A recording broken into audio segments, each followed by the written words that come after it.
یہ مان لینا، نبی کی تصدیق کر لینا، اس کے دو درجے۔ ایک سرسری طور پر مان لیا کہ ٹھیک ہے ایسا ہے، زبان سے اقرار کر لیا، آمنت باللہ کما ہوا باسمائہ وصفاتہ وقبلت جمیع احکامہ، اقرار باللسان وتصدیق بالقلب، لیکن دل میں یقین نہیں پیدا ہوا، یہ ایک درجہ ہے۔ اور دوسرا درجہ یہ ہے کہ دل میں یقین پیدا ہو گیا، وثوق پیدا ہو گیا، پورا اعتماد پیدا ہو گیا کہ ایسا ہے۔ بس یہ دو درجے جو ہے علیحدہ علیحدہ سمجھ لینے چاہیے، اس لیے کہ بہت سے پیچیدہ مسائل کا حل اسی سے ہوگا۔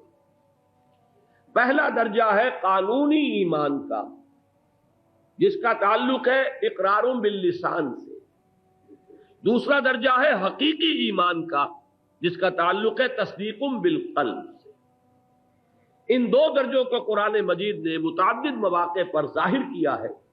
میں نے آج وہ آیات چونکہ تلاوت کی ہے، لہذا میں آج پہلے ان کا ترجمہ آپ کے سامنے رکھ دوں۔ سورہ نساء کی آیت نمبر 136 ہے، جس کا ایک ٹکڑا یہاں اوپر بھی لکھا ہوا ہے بڑے جلی حروف میں، یا ایھا الذین آمنوا آمنوا باللہ ورسولہ والکتاب الذی نزل علی رسولہ والکتاب الذی انزل من قبل۔ اے ایمان والو، یا ایھا الذین آمنوا خطاب ہو رہا ہے کن سے؟ اے ایمان والو، پھر فعل امر ہے آمنو، ایمان لاؤ، اے ایمان والو ایمان لاؤ۔ ایک تو یہ نہ کسی کافر سے کہا جا رہا ہو کہ ایمان لاؤ، یہاں خطاب کس سے ہے؟ یا ایھا الذین آمنو، اے ایمان والو، آمنو باللہ ورسولہ، ایمان لاؤ اللہ پر اور اس کے رسول پر، وکتاب الذی نزل علی رسولہ، اور اس کتاب پر جو اس نے اپنے رسول محمد صلی اللہ علیہ وسلم پر نازل فرمائی، والکتاب الذی انزل من قبل، اور اس کتاب پر بھی جو پہلے نازل فرمائی تھی۔ اور آیت کا بقیہ ٹکڑا وہ ہے جس میں وہ ایمانیات جمع کر دیے گئے، وَمَن يَكْفُرْ بِاللَّهِ وَمَلَائِكَتِهِ وَكُتُبِهِ وَرُسُلِهِ وَالْيَوْمِ الْآخِرِ فَقَدْ ضَلَّ ضَلَالًا بَعِيدًا، جو شخص کفر اور انکار کرے گا اللہ کا، اس کے فرشتوں کا، کتابوں کا، رسولوں کا اور یوم آخر کا، وہ تو گمراہی میں بہت دور نکل گیا۔ اب یہاں اس آیت سے بات ثابت ہو گئی کہ ایمان دو درجے ہیں، ایک درجے پر گئے ہو، ایک درجے تک پہنچنے کی کوشش کرو۔ قانونی ایمان تمہیں حاصل ہو گیا، دیکھیے مجھے اور آپ کو حاصل ہو گیا کس طور سے کہ ہم مسلمانوں کے گھر میں پیدا ہو گئے۔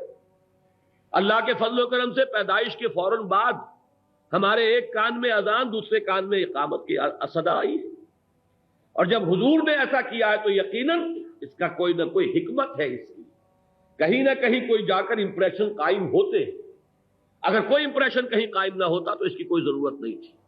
یہ محض ریچول نہیں ہے، حضور کا کوئی فعل بھی محض رسم نہیں ہے، ہر شے میں حکمت ہے۔ ایک کان میں اقامت کہی جا رہی ہے، ایک میں اذان کہی جا رہی ہے۔ ویسے اس میں ایک لطیف نکتہ بھی ہے، آپ کو سنا دوں اگرچہ میری گفتگو سے اس کا تعلق نہیں ہے، شعر بھی ہے یہ، مجھے اس وقت شعر کے الفاظ یاد نہیں ہے۔ عجیب معاملہ ہے شریعت کے اندر، آپ کو معلوم ہے ہر نماز سے پہلے اذان ہے، اقامت ہے، پھر جماعت ہے، کھڑے ہوتے ہیں آپ۔ عجیب یہاں تقسیم ہوئی ہے، آپ اس دنیا میں آئے تو اذان ہو گئی، اقامت ہو گئی، نماز کوئی نہیں۔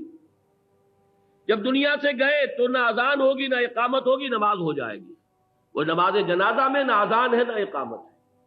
گویا کہ یہ زندگی ہماری اس دنیا کی بس اتنا ہی وقفہ ہے۔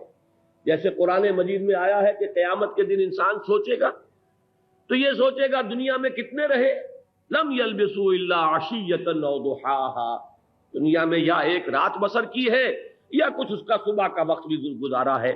چاہے 100 برس یہاں گزار کر انسان گیا ہوگا، اس دن ایسے محسوس ہوگا کہ ایک دن یا دن کا بھی کچھ حصہ ہم رہے۔